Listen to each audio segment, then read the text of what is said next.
The sky over Seoul burned orange and red, pressed her back against a broken wall and tried to breathe. Smoke filled her lungs.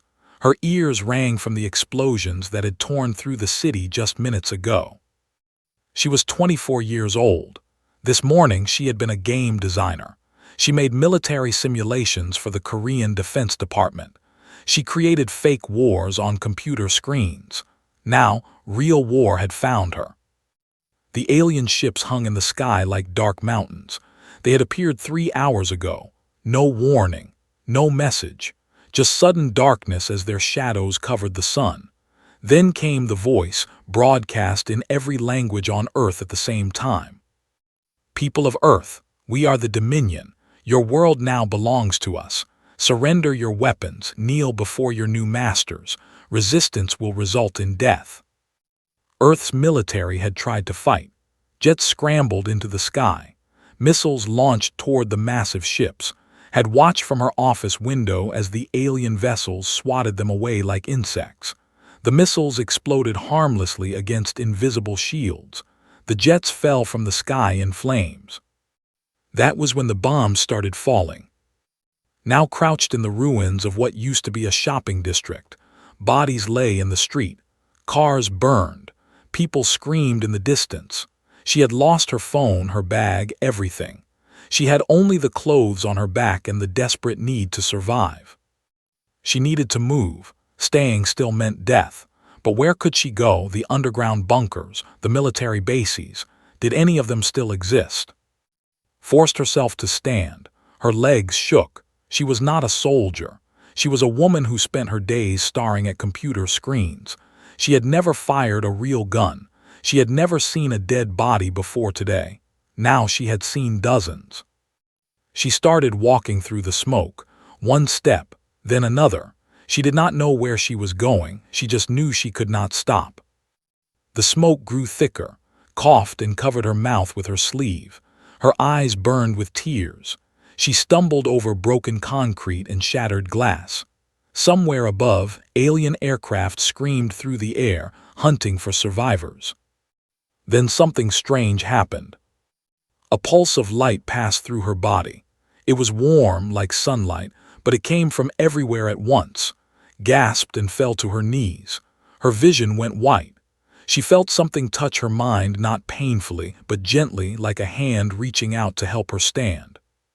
Words appeared in her vision, not on a screen, not on paper, directly in her mind. War mode online, HFY. She blinked, the words remained. Scanning host, complete. Designation, Commander Prime. Reason, exceptional tactical cognition, pattern recognition, crisis adaptation. Earth trains its own. Shook her head. She thought the smoke had damaged her brain. She thought she was dying and seeing things, but the words stayed clear and steady. What is this? She whispered. The response came instantly, a calm voice speaking directly into her thoughts. This is the war mode system. I am a training and coordination interface designed to help your species survive extinction-level threats. You have been selected as primary commander due to your mental capabilities. Your planet is under attack. Your species faces destruction. I am here to help you fight back. Laughed. It was not a happy laugh.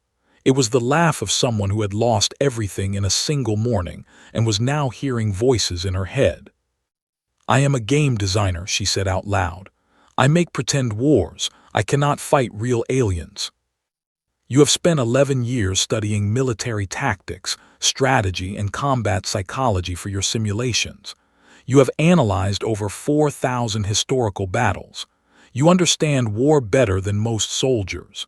You simply have never applied this knowledge to reality. Until now. Stood slowly. The smoke still burned her eyes, but something had changed inside her. The panic was still there, but beneath it she felt something else. A cold, clear focus. The same feeling she got when she was deep in designing a simulation, seeing patterns that others missed. How many people have this system? She asked. Currently activating across your planet. Every human will have access within 6 hours, But access is not power. The system provides training simulations and coordination tools. It does not give strength or weapons. Your people must earn those themselves. Earth trains its own. Looked up at the alien ships in the sky. They were huge, powerful. They had destroyed Earth's military in hours. What could ordinary humans do against such an enemy? But then she thought about the simulations she had designed. She thought about all the battles she had studied. The greatest victories in human history were not won by the strongest army.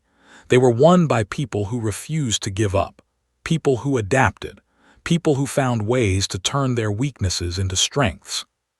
"Show me," she said. "Show me how to use this system." The war mode interface expanded in her mind. She saw menus, options, training modules. She saw a map of Sol with the locations of other survivors marked in blue dots.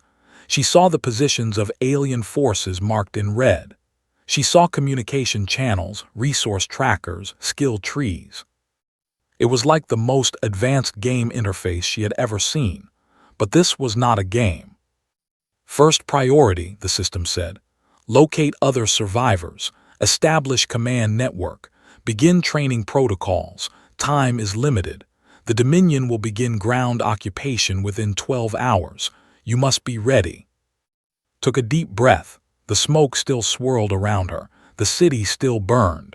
The alien ships still filled the sky, but something had changed. She was no longer just a survivor. She was Commander Prime. She did not know what that meant yet. She did not know if she could live up to it. But she knew one thing for certain. She would not kneel. She walked forward through the smoke, following the blue dots on her mental map. Other survivors, other humans, people who were scared and lost and did not know what was happening. She would find them. She would explain. She would help them understand what the system had told her. Earth trains its own. The Dominion had come to conquer a primitive planet. They expected frightened animals. They expected easy prey. They had no idea what they had awakened. 3 weeks had passed since the invasion. The Dominion controlled the skies and the major cities. Their soldiers patrolled the streets, tall creatures with skin and 4 arms carrying weapons that could melt steel. They expected humanity to break. They expected surrender. They were wrong. In an abandoned subway station deep beneath, opened his eyes and gasped. He had just spent what felt like 6 months in the war mode training simulation. In reality, only 8 hours had passed. He looked down at his hands. They were the same hands that had worked in a factory for 20 years. Rough hands, workers' hands, but now they knew things. They knew how to strip and rebuild a rifle in darkness. They knew how to aim at a target 300 meters away. They knew how to set up defensive positions and create kill zones. "How do you feel?" asked the young woman beside him. Turned to look at her. Was only 17. She had pink streaks in her black hair and paint stains on her fingers. Before the invasion, she had spent her days creating art on the walls of Sol. Now she spent her days learning to become invisible. "I feel like a different person," said. "The simulation. It was so real. I fought in so many battles. I died so many times, but each death taught me something." Nodded. "The system learns what we are good at. It pushes us toward our strengths. I have no talent for direct combat, but infiltration, stealth, reading people. The system says I am in the top 1% for those skills." Across the station, an old man sat cross-legged on the concrete floor. His eyes were closed and his fingers twitched slightly. Was 73 years old. He had been a farmer his entire life. He had never touched a weapon more dangerous than a kitchen knife. Now, in his mind, he was controlling a swarm of 50 drones, learning to coordinate them like a flock of birds, learning to turn them into eyes and weapons and shields. Watch them all from the command center she had built in the station master's office. Screens salvaged from destroyed electronics showed maps and data. 37 people filled this station. 37 ordinary humans who were becoming something new. "Commander," said a voice from the doorway. Turned. A young man stood there, barely 20 years old. His name was Minu, and he had been a delivery driver before the invasion. Now he was her fastest messenger, able to navigate the destroyed city without being detected. Report said, "The Dominion is establishing a supply base in the old port district. I counted approximately 200 soldiers and 40 vehicles. They are not expecting attack. Their defenses are minimal." Felt the war mode system pulse in her mind. Data flowed, possibilities calculated. She saw the supply base as a three-dimensional map. She saw the patrol patterns. She saw the weaknesses. "How many combat-ready fighters do we have?" she asked. 62, Commander, but only 23 have completed advanced training simulations." Thought carefully. The Dominion had superior technology, superior numbers, superior firepower. A direct assault would be suicide. But she did not need to assault them directly. "Gather in," she said. "I have a plan." 4 days later, the attack began. It started with confusion. Drones, small devices built from salvaged parts, began buzzing around the Dominion base. They were not weapons, they were distractions.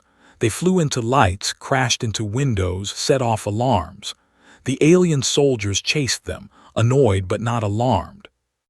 While they were distracted, and her infiltration team slipped into the base through a drainage pipe.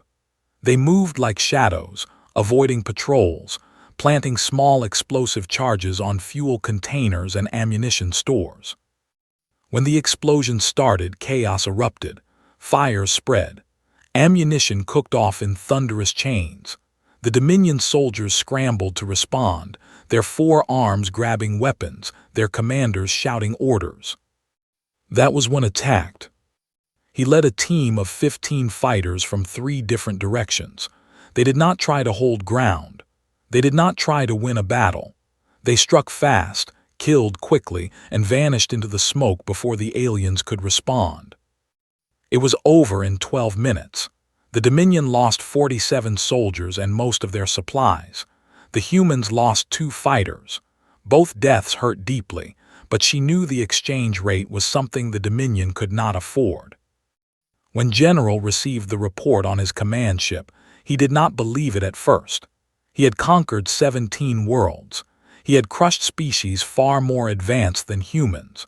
Primitive creatures with no space travel should not be able to hurt his forces. "Show me the combat footage," he ordered. His officers played the recordings from the base's security systems, watched humans move with coordination that should have been impossible. He watched them react to situations faster than his own trained soldiers. He watched them adapt to every countermeasure his troops attempted. "This is not possible," said. "These creatures had no military 3 weeks ago.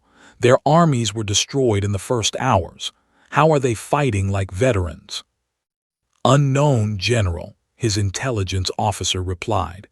"But reports are coming in from across the planet. Similar attacks, similar results. The humans are learning at an unnatural rate." Stared at the screen, watching a haired human man control a swarm of primitive drones with impossible precision. He watched a young female disappear into shadows like she was made of smoke. He watched a middle-aged male fire a weapon with accuracy that matched his own elite soldiers. "They are not fighting like primitives," said slowly. "They are fighting like they have been preparing for us for generations." He turned to his officers. "Increase ground forces by 300%, find their hiding places, destroy them before they become a real threat." But deep in his chest, in the place where his species felt fear, something cold began to grow. He had seen many conquered peoples resist. He had watched them all eventually break. These humans were different. They were not just resisting. They were getting stronger. And somewhere in the depths of Seoul, received reports of the Dominion's reinforcements and smiled. Let them come. Every day gave her more trained fighters. Every battle taught her people new lessons. Every victory spread hope to other resistance groups around the world. The machine had been right. Earth trains its own. 2 months into the war, finally asked the question that had been burning in her mind. She sat alone in her command room, surrounded by maps and reports. The resistance had grown. Cells operated in every major country. The Dominion controlled the cities, but the humans controlled the shadows. Every week brought new victories. Every day brought new fighters. But something did not make sense. "System," said quietly, "where did you come from?" For a long moment, there was silence. Then the war mode interface pulsed gently in her mind. "Are you certain you wish to know, Commander Prime? This knowledge may change how you view your situation." "I need to know," said. "I cannot lead people into battle using a tool I do not understand." "Very well, I will show you." Images flooded her mind. Not human images, alien memories. She saw a species of tall, elegant creatures with silver skin and 6 eyes. She saw their civilization, beautiful and advanced. She saw them receive the same message humanity had received. Surrender, kneel, become slaves of the Dominion. She watched them fight. She watched them lose. She watched their cities burn and their people die. She watched the survivors dragged away in chains. But before the end, a small group of their scientists had created something, a seed, a program that could plant itself in a planet's core and wait for centuries, wait until another species faced the same enemy. They scattered these seeds across the galaxy, the system explained. Hundreds of worlds received them. The seeds waited for the Dominion to arrive. When the threat came, the seeds awakened. Felt tears on her cheeks. She did not know if they were her tears or the echo of alien grief. "What happened to the other species?" she asked. "The ones who received seeds before us."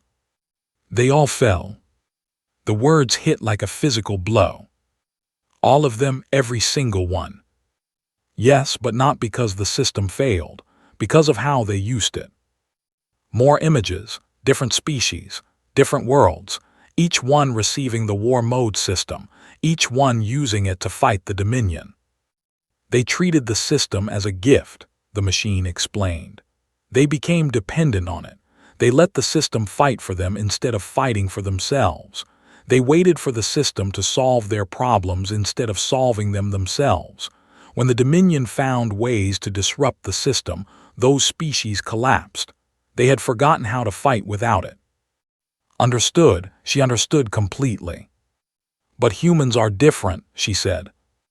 "Yes, you are the first species to treat the system as a tool rather than a savior.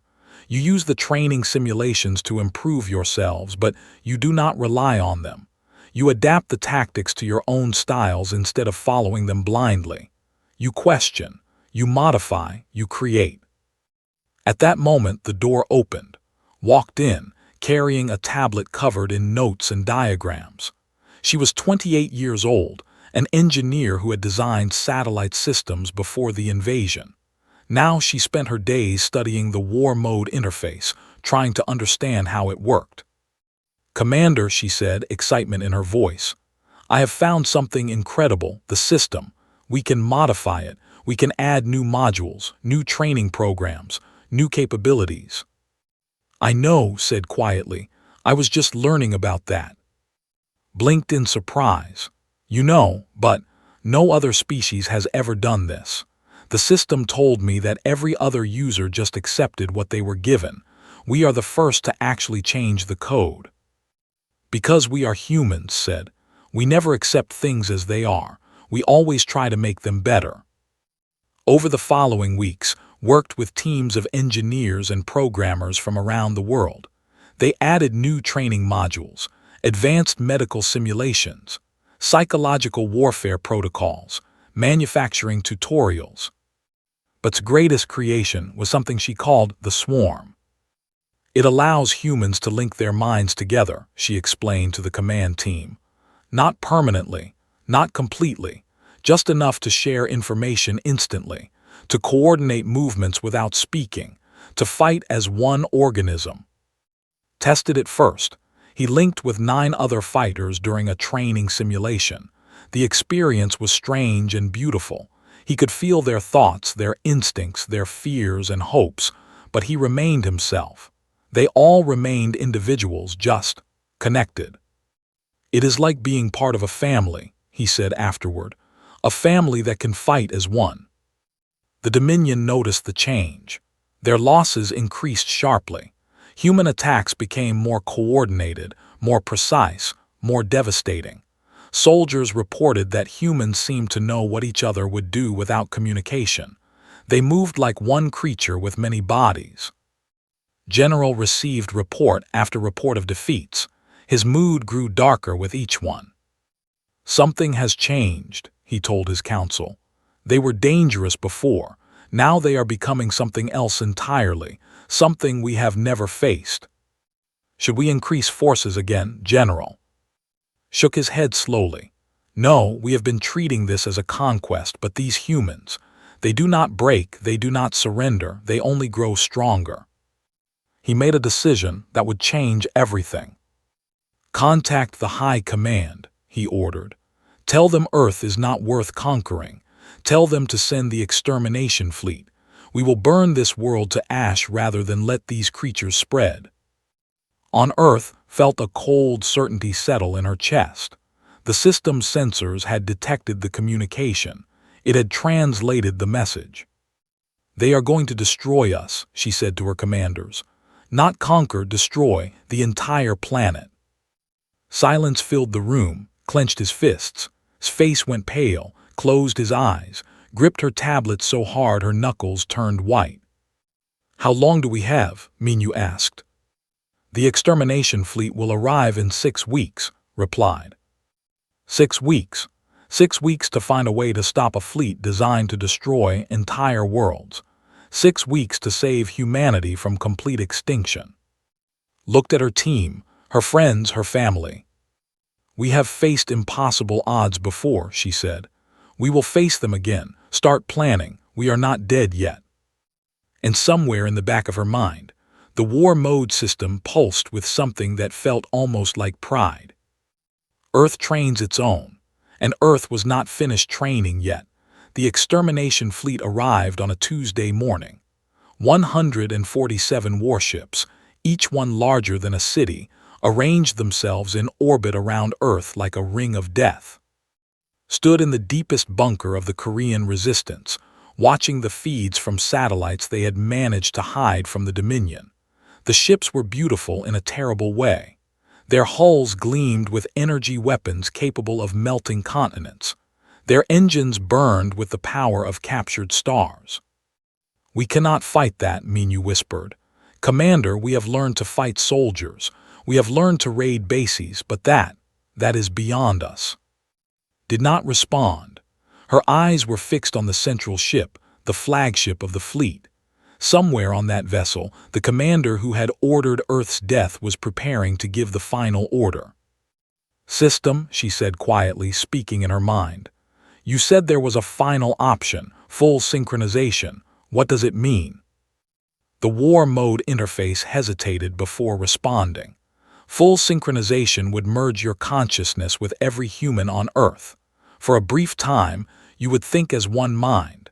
You would feel as one heart. You could coordinate the entire species in a single moment of perfect unity. And the cost? You would cease to exist as an individual. Your identity would dissolve into the whole. Even if humanity survives, would be gone forever. Closed her eyes. She thought about her parents who had died in the first bombing. She thought about her small apartment in Seoul, now a pile of rubble. She thought about the life she would never have, the family she would never raise, the future she would never see. "If it saves humanity," she began. "Commander's voice cut through her thoughts. "There is another way." Pulled up data on her tablet, her fingers flying across the screen. "The extermination fleet does not just threaten Earth. The Dominion uses it to keep their empire in line. Conquered species see what happens to worlds that resist too hard. Fear keeps them obedient." "What is your point?" asked. "My point is that the Dominion has enemies. Billions of slaves across dozens of worlds who hate their masters. They just need a reason to fight. They need to see that the Dominion can be hurt. Stepped forward, understanding in her eyes. We need to send a message, not just defeat the fleet, show the entire galaxy that humans fought back and survived. The flagship, said slowly. If we could get aboard the flagship and broadcast to the Empire. Exactly, said. I have been working on a virus. It will not destroy the ship, but it will take over their communication systems. We could broadcast to every enslaved world in the Dominion. We could show them everything. The room went silent. Getting aboard the flagship was suicide. The ship was surrounded by an entire fleet. It had thousands of soldiers. It had shields and weapons and defenses beyond anything Earth could match. I will go, said quietly. Everyone turned to look at her. She was still so young, still had pink streaks in her hair, still had the ghost of the street artist she used to be. The system has trained me for this, she continued. Infiltration, stealth, getting into places I should not be able to reach. I have run the simulations 1,000 times. I know I can do it. No, said, you are. I am the best choice, and I am not afraid. She smiled, and there was no fear in her eyes, only certainty. Besides, someone needs to teach these aliens what Earth trains its own really means. The plan came together over 3 days. Would lead a team of 12 infiltrators. They would use a captured Dominion shuttle to approach the flagship. The virus created would be uploaded to the main communication array. A message would be broadcast to the galaxy. But they needed a distraction, something big enough to draw the fleet's attention away from a single shuttle. I will provide the distraction, said. The old man had become something terrifying over the past months. His drone swarms had grown from 50 to 500. He could control them like extensions of his own body. He had destroyed more Dominion vehicles than any other single fighter in the Resistance. If I can get close enough to the fleet's formation, I can cause chaos. My drones cannot destroy warships, but they can blind sensors, jam communications, make them look everywhere except where team is going. You will not survive, said softly. Smiled, his weathered face lined with 73 years of life looked peaceful.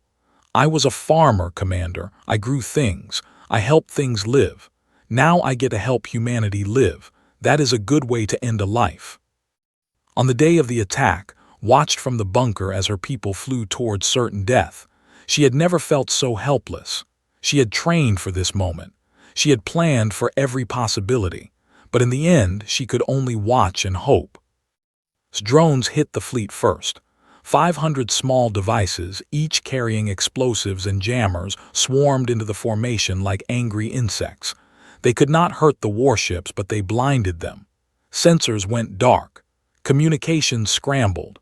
For precious minutes, the fleet was deaf and blind. In that chaos, shuttles slipped through. She led her team through the flagship like ghosts. 12 humans against thousands of aliens. But these humans had lived hundreds of simulated infiltrations. They knew every patrol pattern, every blind spot, every weakness.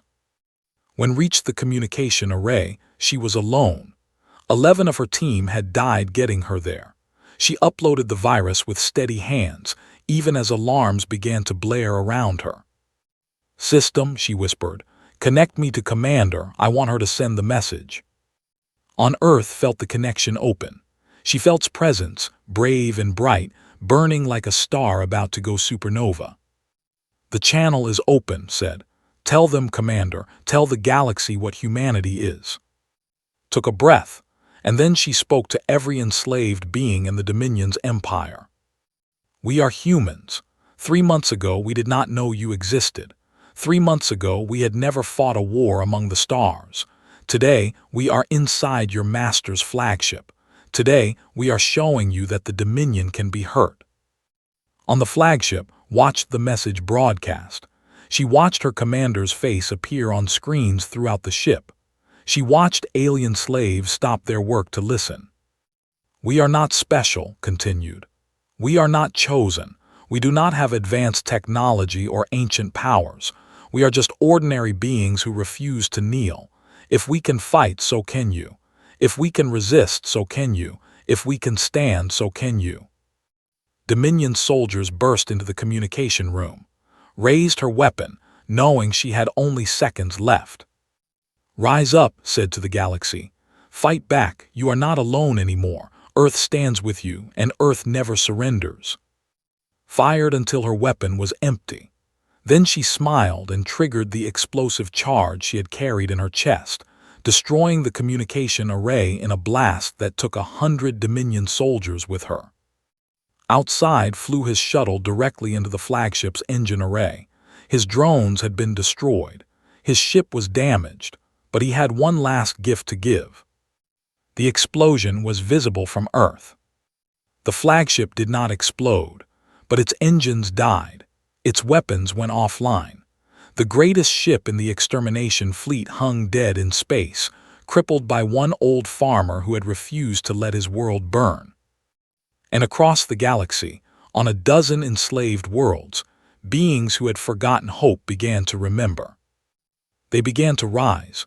1 year had passed since the day the stars burned. Stood on a platform above a crowd of beings from 20 different worlds. Some had scales, some had feathers, some looked like nothing she could have imagined before the war, but they all shared one thing in common. They were free. The extermination fleet had not destroyed Earth. The uprisings that followed's message had spread too fast, burned too hot. The Dominion found itself fighting on a dozen fronts at once. Their fleet had been forced to retreat, to protect their crumbling empire instead of adding another dead world to their conquest. Earth was, millions had died, cities lay in ruins. The scars would take generations to heal. But humanity had survived. And more than survived, humanity had become something new. "Honored delegates," said to the assembled beings, "welcome to the first Galactic Assembly of Free Peoples." The crowd before her was strange and wonderful. There were the tall creatures with 6 eyes whose ancestors had created the war mode system. They had been slaves for 10,000 years. Now they stood as partners. There were the small beings covered in tough scales who had been used as living weapons by the Dominion. Now they were learning to farm and build and create.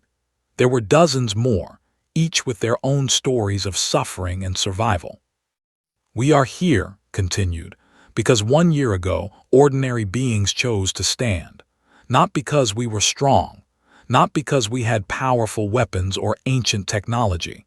We stood because we refused to accept that our only options were slavery or death."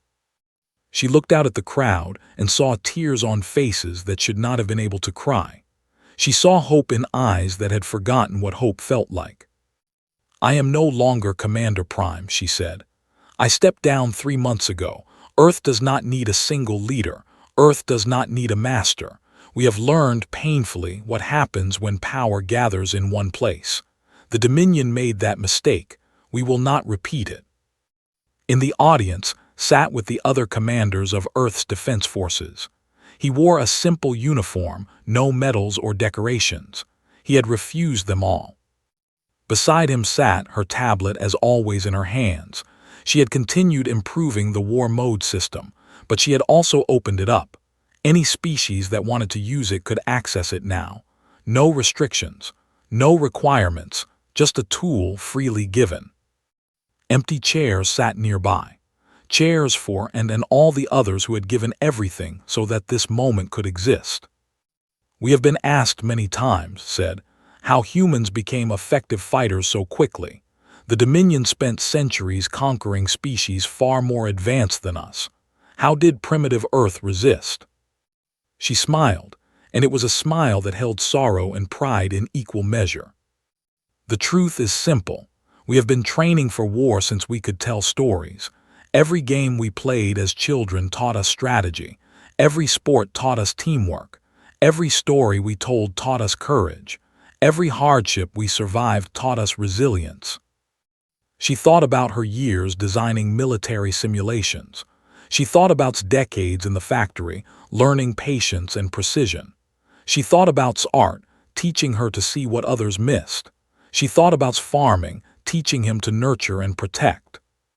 The war mode system did not make us warriors, said. It just showed us what we already were. After the assembly, an alien delegate approached. He was one of the survivors of the species that had created the seeds so long ago. You are different from any species we have observed, he said. We watched hundreds of worlds receive our gift. All of them treated it as salvation. All of them fell. But you. We treated it as a tool, said, nothing more. Yes, and that is why you succeeded. The bowed his head, a gesture of deep respect among his people. We created the seeds to give others a chance, but we never imagined what humanity would do with that chance. You did not just use our gift. You improved it. You shared it. You turned a weapon of survival into a bridge between worlds. We have a saying on Earth, replied. Give a person a fish and they eat for a day. Teach a person to fish and they eat for a lifetime. A wise saying. We should have understood this when we created the seeds. We tried to save others by giving them power. You saved yourselves by teaching yourselves how to grow. That evening walked through the rebuilt streets of Seoul. The city was not the same as before. It would never be the same. But new buildings rose beside the ruins. Gardens grew in bomb craters. Children played in streets that had once been battlefields. She passed a wall covered in fresh paint. A mural of Forever 17 smiled down at the city she had helped save. Beside her, worked in a painted field, his drones flying overhead like mechanical birds. Stopped to look at the art. She let herself feel the grief she usually kept buried. She let herself remember everyone they had lost. Then she walked on. In the distance, the spaceport hummed with activity. Ships from a dozen worlds came and went, carrying supplies and refugees and hope. Earth had become a beacon, not because humanity was special, but because humanity had proven that ordinary beings could do extraordinary things. A message pulsed through the war mode system, reaching every human on Earth and every free being across the galaxy. War mode online. Training available. Earth WLCMS, all who refuse to kneel. Smiled, the war was not over. The Dominion still existed. They still threatened. They still conquered. But they no longer saw Earth as prey. They saw it as a problem they did not know how to solve. And every day, more beings joined the fight. More worlds remembered how to resist. More slaves became free. Somewhere above, stars that had once seemed cold and distant now flickered with new light. The light of rebellion, the light of hope, the light of a galaxy finally waking from a long nightmare. Walked home through streets that were learning to live again. She was tired. She was grieving. She carried scars that would never fully heal. But she was human, and humans endured. The galaxy had expected Earth to scream. Instead, Earth had learned to roar. And the roar was spreading.